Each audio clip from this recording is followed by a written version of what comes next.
Hey, what's going on, Guardians? My name is the Black Link. Super happy to finally be back in the saddle. And wishing you guys, if I haven't said it to you already, a very happy new year. I think this might be the first big news video we've put up on the channel really since the passing of the old year into the new, and we are back to cover, of course, the very first TWAB of 2020 for the week of January 14th, 2021. Bungie is finally back to work. Well, not necessarily back in the studio, but they definitely are back on the clock working on the game we all know and love. And they've got a lot of stuff to talk about in this week's TWAB.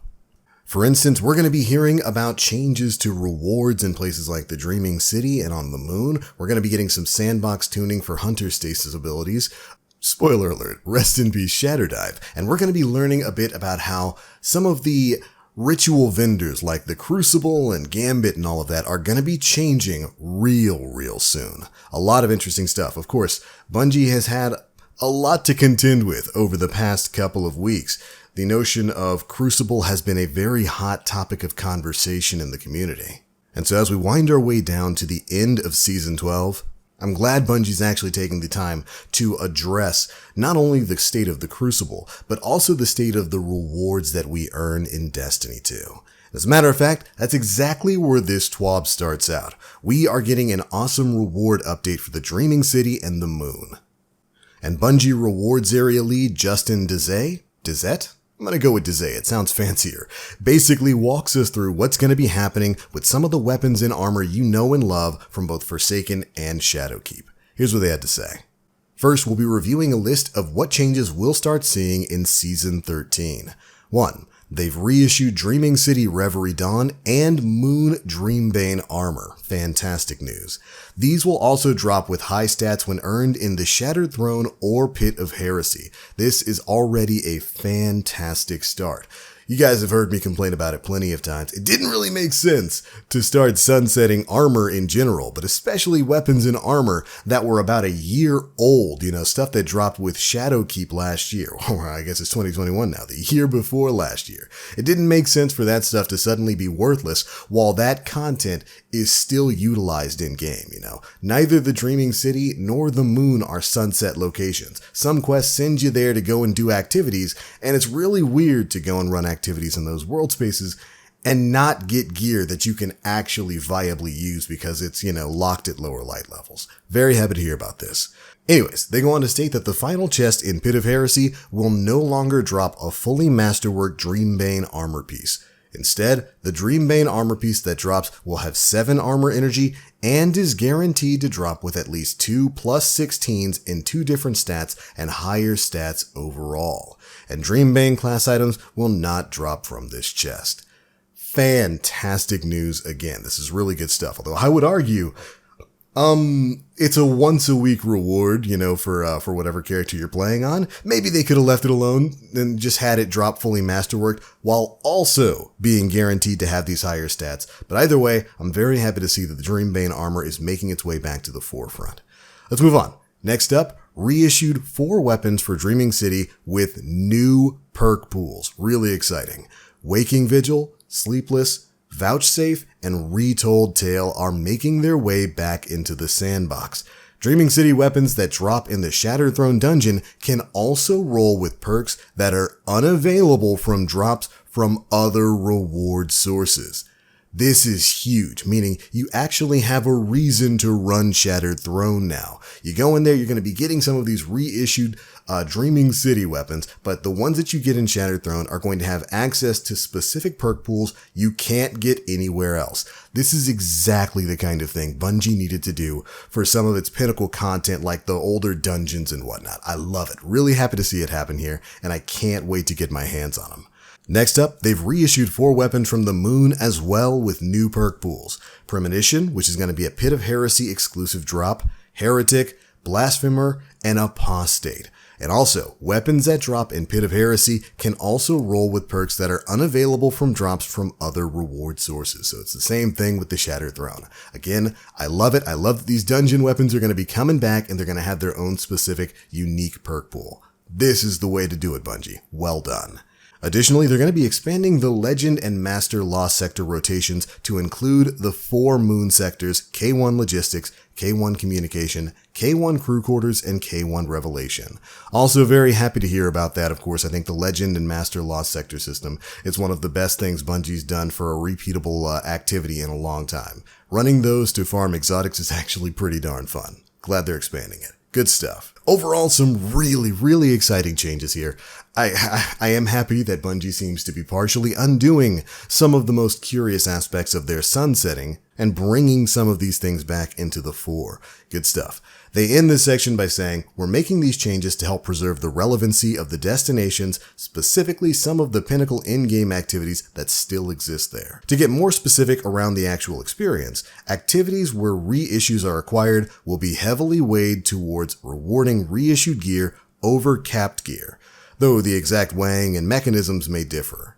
For example, in the Dreaming City, if you've already obtained an infusion-capped weapon, it will not drop for you again, essentially helping you kind of clear out your collections there. Overall, I think these are fantastic changes. It's definitely something the game has needed for a while, and I'm glad to see Bungie moving in that direction. Next up, we've got some pretty revolutionary changes coming to the ritual vendors like Lord Shaxx and the Drifter. These changes are going to include new unique weapons and whatnot that you'll be able to earn by playing those ritual activities, an entirely new ranking reward system that's going to be similar to a season pass, but specific to these ritual activities, again, stuff like Crucible, Gambit, and Strikes, and also they're going to be doing away with a lot of the tokens that we've got for these vendors right now. Let's go ahead and dive into it. First things first, they're going to be adding 2 unique weapon rewards to each of the 3 playlist rituals. So 6 total weapons across all 3 activities. Of course, those activities are Crucible, Gambit, and Strike playlists. These weapons are in addition to the ones that are going to be added in Season of the Hunt and continue to have a small chance to drop at the end of each activity. So you're going to get new weapons in all of those ritual playlists. Then after that, they say that starting in Season 13 for Gambit and the Crucible, and in future seasons for Strikes, rank rewards will be visible on each of the ritual vendors. Each season, you'll be greeted by a row of rewards, progression towards which will be earned automatically as you complete relevant playlist activities. So, instead of having rank rewards dropped automatically into your loot system like you do right now when you rank up, your Valor and whatnot in Crucible, they will now be picked up manually from the vendor list. Bungie feels that this gives much better visibility into what you'll be earning as you progress, and helps you make better choices about where to spend your time. But of course, as they already stated, the new weapons and whatnot will still be dropping at the end of each activity. Or rather, a chance to get those weapons will still happen at the end of each activity. And then we get an awesome look at how this is going to be starting in Season 13. So essentially, they're changing up the entire rank and reward system for a lot of these playlists. You can see over here on Lord Shaxx, you've got a list of rewards that are going to be available as you rank up in the Crucible. And when you get a look at it, it almost looks kind of similar to the ranking system we had way back in Destiny 1. Imagine that. All right, let's go on.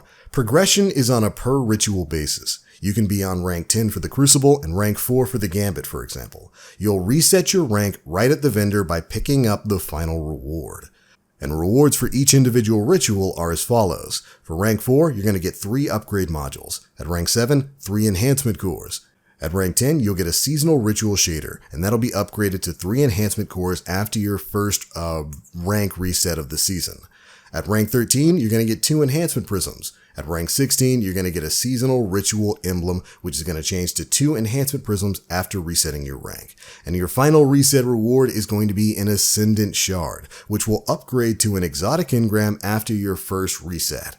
And they go on to say that every rank up awards a base ritual engram just like before. Additionally, each of the above ranks also will award you a prime ritual engram. So this is going to be the new system in place for these ritual playlists. You're going to be going in, playing that content, naturally ranking yourself up. You'll return to these vendors, and then rather than turning in tokens and whatnot, you'll just be picking up your rewards directly from them. When you get to the end of that list of rewards, it automatically resets your rank and you start it all over again. This is fantastic. This is what I want to see, Bungie. What a great incentive to keep people playing Crucible or Gambit or Strikes, whatever content they want to play. It's going to be giving you plenty of rewards that are going to help you upgrade your materials and also even get you stuff like exotic engrams after your first reputation rank reset. Good stuff. I think this is a much better system than what's currently going on in the game right now. But that might lead you to ask, what's going to happen to all of my Crucible tokens? I think I've got something like 6,000 or 7,000 of those in my vault right now. Well, better get to spending. Because Bungie goes on to say that due to this automated progression, Crucible tokens and Crucible token gifts are no longer needed and will be deprecated into junk that will delete as a full stack starting in Season 13. So, cash those tokens in before the end of the season and get ready to earn some masterwork materials. So, you wanna actually make some bang for your buck, actually get some legendary shards and whatnot, you better go spend all those Crucible tokens before Season 13 rolls around. We've got about a month left before that happens, by the way. Either way, great stuff. Really happy to see these changes to reputation, and I can't wait to try it out. So that's a lot of the good news we've got this week. We've got returning weapons and armor. We've got an entirely new reputation system that is probably going to get you maybe a few bit more materials that you actually care about than what we get right now from just turning in tokens. I hope you're ready for a little bit of bad news, because we've got some news about Hunter Shatterdive and the Whisper of Fissures. These things have been running Crucible. If you've played any decent amount of Crucible since Beyond Light dropped, you've no doubt run into the infamous full fire team of Hunter Revenants just shatter-diving the crap out of you. Well, we all knew something was going to happen with them, and in this TWAB, we learn about what. Bungie combat lead Tamanori Kinoshita talks a bit about what's going to be happening with Hunter Shatterdive and the Whisper of Fissures moving forward. And as a part of this, they list out a few short-term and long-term goals about how they want to change the class and what they're aiming for. We'll start with the short-term goal. And that goal is to address outlier stasis abilities to keep subclass decision-making interesting. Basically meaning they don't want everybody to just be running one subclass right now. And to do that, they're going to reduce the potency of Shatterdive plus Whisper of Fissures against Guardians, and this is going to go live with update 3.0.2. For Shatterdive, it now has damage falloff versus unfrozen targets. Good change in my opinion. Next, its max range damage has been reduced from 50 to 5, meaning it's no longer going to do a fourth of your HP when you're pretty far away from the Shatterdive itself. And finally, damage reduction during ability has been reduced from 50% to 25%, meaning the hunter that's actually doing the Shatterdive is going to be easier to kill mid-animation now. Overall, some pretty big changes to Shatterdive, but of course, the Shatterdive ability itself was only half of the equation. Whisper of Fissures was the other half there, and we've got some big changes coming to that as well. They've reduced the minimum and maximum damage versus non-super players from a maximum of 42 and a minimum of 22 to 30 and 4 respectively, meaning you are dealing significantly less damage with Shatterdive and Whisper of Fissures on the lower end there. They've also reduced the maximum and minimum damage versus super players from a maximum of 42 and a minimum of 22 to 16 and 2, meaning you should be getting killed in your super with Shatterdive a lot less than you are right now. And finally, they've reduced the detonation radius from players from 10 meters down to 9 meters, so they kind of reined in that range just a little bit from the Whisper of Fissures detonation itself. All pretty big changes. It's going to be kind of interesting to see how exactly they work when this goes live. Additionally, they're going to investigate the efficacy of the Stasis Titan Behemoth Super.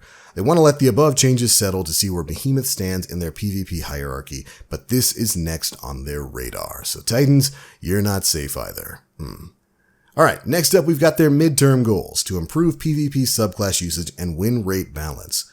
And for this, addressing stasis ability outliers will help them lower the ceiling, but they also want to pull up other underperforming light subclasses. And I'd say a lot of the light subclasses are kind of underperforming against stasis, as it were.